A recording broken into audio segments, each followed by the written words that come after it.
This video is about Katyuris and उनका जो administrative वाला पार्ट है ऑलमोस्ट उसके बारे में जो निमोनिक है वो है। ठीक है, सो सबसे पहले था इसमें कि जो कार्तिकपुर का जो प्रशासन था वो 3 भागों में विभक्त था। एंड ऑब्वियसली बात है उस टाइम पे टॉप में राजा ही रहता था, तो प्रशासन की जो शीर्ष सत्ता होगी वो मतलब जो नरेश या फिर जो राजा होगा उसी के पास होगी। फिर इसके अलावा जो अनेक प्रांत थे, प्रांत मतलब प्रोविंस जो थे, तो उसमें जो मतलब प्रांत जो थे तो उसका जो टॉप मोस्ट कह सकते हैं प्रधान जिसे कहते हैं, तो वो राज्यपाल था। ठीक है, मतलब जो प्रोविंस दे रखा था काइंड ऑफ गवर्नर को दे रखा था कि हाँ भाई ये प्रोविंस तुम्हारा है। तो जैसे होता ही था, मतलब ब्रिटिश टाइम पे भी यही होता था कि प्रोविंस दिया रहता था गवर्नर्स को। ठीक है, स्टार्टिंग में। सो उसी को फिर उपरिक भी बोलते हैं। उपरिक बस थोड़ा सा याद कर लेना, इसका मुझे निमोनिक नहीं बना। इसके बाद था जो प्रांत थे, ठीक है, तो वो जिले या फिर विषयों में विभाजित थे। एंड उसका जो प्रमुख होता था उसको विषयपति बोलते थे। तो क्या पता वो क्वेश्चन ये पूछ लें कि जो मतलब लाइक विषयपति कौन था या ऐसा कुछ करके, एंड ऑप्शन में जिलों का प्रमुख ऐसा करके दे दें। तो जिले और विषय सेम चीज़ है। ठीक है, अब इसके बाद था कत्यूरी राज्य 5 जिले या फिर विषय में विभाजित था, तो ये 5 में था। ओके, तो वो 5 कौन से वो देख लेते हैं। तो सबसे पहले जो है वो है ऐशाल विषय। ठीक है, तो ये है भागीरथी यमुना के मध्य का क्षेत्र। तो देखो इसका जो निमोनिक है वो ये है यमुना भागी शॉल लेके। ओके, यमुना भागी शॉल लेके। सो यमुना भागी तो पता ही चल रहा भागीरथी, एंड शॉल इज़ ऐशाल विषय। फिर सेकंड है टंकणपुर विषय। तो टंकण मतलब देखो, टंकण मतलब टाइपिंग है, जो सुना भी होगा कि ये जो भी लाइक पोस्ट वगैरह होती है ना, उनमें कभी कभार लिखा होता है कि टंकण ये सब परीक्षा वगैरह भी होगी, तो टाइपिंग टेस्ट होता था ना कुछ, तो वो चीज़ है। तो टाइपिंग का मैंने यहाँ से ये रिलेट किया है कि टाइपिंग जब करते हैं ना तो कुछ कीबोर्ड्स होते हैं या वो टाइप करते टाइम जो कीबोर्ड्स होते हैं वो आवाज़ करते खट खट खट ऐसे करके, एंड कुछ होते हैं जो नहीं करते हैं। ठीक है, मतलब ऑल्दो यहाँ वो सेटिंग भी होती है बट स्टिल। सो इसमें था कि देखो अलकनंदा और भागीरथी क्या होती है, इनको बोलते हैं ना कि अलकनंदा इज़ बहू एंड भागीरथी इज़ सास। तो उसके पीछे का लॉजिक ये था कि उस टाइम पे, ठीक है, उस टाइम पे लॉजिक ये था कि भागीरथी जो थी जिसे सास बोलते हैं वो ज़्यादा आवाज़ करते हुए आती है।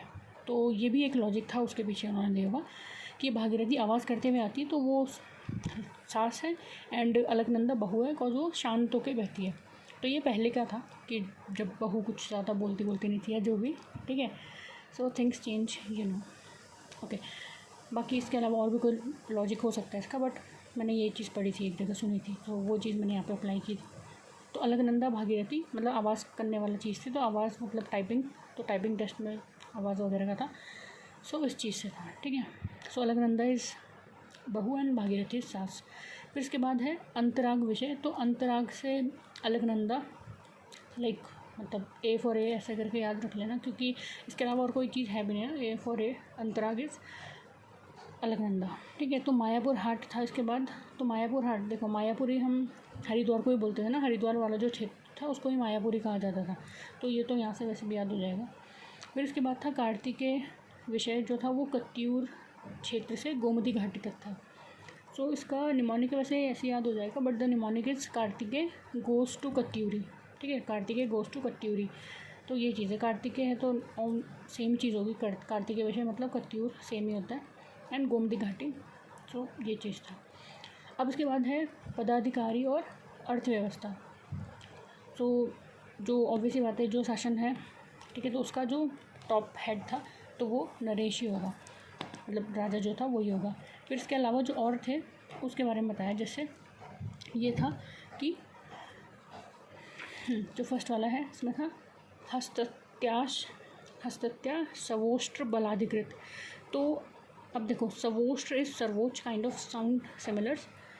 तो सवोष्ट्र इज सर्वोच्च, एंड ये था तीनों सेनाओं का सर्वोच्च अधिकारी। मतलब सर्वोच्च तो वैसे भी टॉप मोस्ट को बोलेंगे ना, सबसे ऊपर है जो। तो तीनों जो सेनाओं का था वो इसको मतलब ये बोलते थे हस्तत्या सवोष्ट्र बलाधिकृत। ठीक है, फिर इसके बाद था प्रांतपाल। तो प्रांतपाल देखो, प्रांत मतलब वैसे प्रोविंस होता है, प्रोविंस काइंड ऑफ बाउंड्रीज़ को बताती हैं, तो सीमाओं की सुरक्षा हेतु जिम्मेदार होता था। ठीक है, प्रांत मीन्स प्रोविंस, एंड प्रोविंस से ये भी पता चलता है ना कि यहाँ तक हमारी बाउंड्री है, तो बाउंड्री को हिंदी में सीमा बोलते हैं ना। सो इसीलिए प्रांतपाल जो होता था वो सीमाओं की सुरक्षा का जिम्मेदार होता था।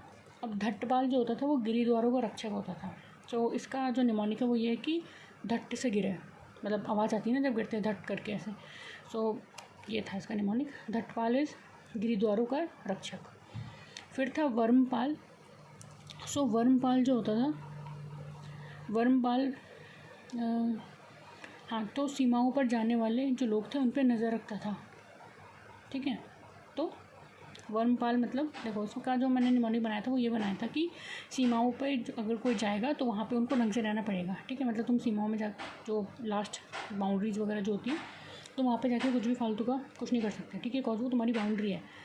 सो बाउंड्री को मतलब you can't cross the boundary और ये सब कुछ, तो वरना तुम्हें मार देंगे या फिर कुछ भी ऐसे करके। तो वरना इज़ वर्मपाल एंड सीमाओं पे जाने वाले लोगों की नज़र रखता था। फिर था नरपति। तो नर इज़ नदी घाटी, मतलब एन फॉर एन ऐसे याद रख लेना इसको।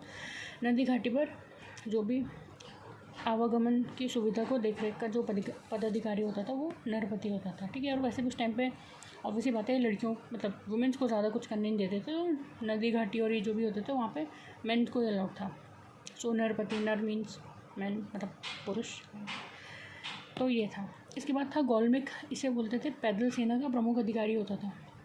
सो गोलमिक इज़, देखो गोलमिक का मैंने जो निमोनिक बनाया था वो था गोल फुटबॉल में जो गोल करते हैं उसका था। तो फुटबॉल में मतलब पैदल या फिर पाँव से खेल रहे होते हैं ना, सो उसका ये था कि गोलमिक है, गोलमिक इज़ गोल। एंड गोल किसे करते हैं, फुटबॉल में गोल करते हैं तो वो पैदल या फिर पाँव से चल के करते हैं ना, तो उसका पैदल सेना का जो प्रमुख होता था उसको गोलमिक बोलते थे। फिर इसके बाद के तो नाम से ही सजेस्ट कर रहे हैं, जैसे अश्व बलाधिकृत जो होता था वो अश्वरोही होता था, मतलब घुड़सवार वाले जो होते थे। और हस्ती बलाधिकृत जो होता था वो गज सेना, मतलब हस्ती को गज भी बोलते हैं ना, हाथी बोलते हैं। सो उसका जो प्रमुख होता था उसको मतलब हस्ती बलाधिकृत बोलते थे। फिर इसके बाद जो लास्ट है वो है उष्ट्र बलाधिकृत। हाँ, उष्ट्र बलाधिकृत, तो इसको उष्ट्ररोही मतलब ऊँट चलाता था, उसका जो प्रमुख होता था उसको उष्ट्र बलाधिकृत बोलते थे। अब इसके बाद था कि जो दांडिक होता था, तो ये भी नेम से सजेस्ट हो रहा है, like it is suggested by the name, कि दांडिक जो होता था वो दंडधारी होता था, ठीक है। और जबकि जो खगड़िक होता था सॉरी इट्स नॉट खगड़िक, it's not how it pronounce. So इस खगिंक पढ़ते हैं इसको, गलती से मैंने पढ़ लिया। हाँ, सो खगिंक जो होता था वो खड़गधारी होता था, ठीक है। खगिंक इस खड़गधारी। तो वैसे नाम से सजेस्ट हो रहा है, लाइक अगर ये गौ नहीं पढ़ा जाए तो इसको अगर खड़िक पढ़ो तो खड़गधारी काइंड ऑफ सेम ही चीज़ है, ठीक है। तो ये खगिंक जो होता था वो खड़गधारी सिपाही होता था, और जो दोषापराधिक होता था वो अपराधियों को पकड़ने वाला सर्वोच्च अधिकारी होता था। तो ये सब तो नाम से ही पता चल रहा है, ठीक है।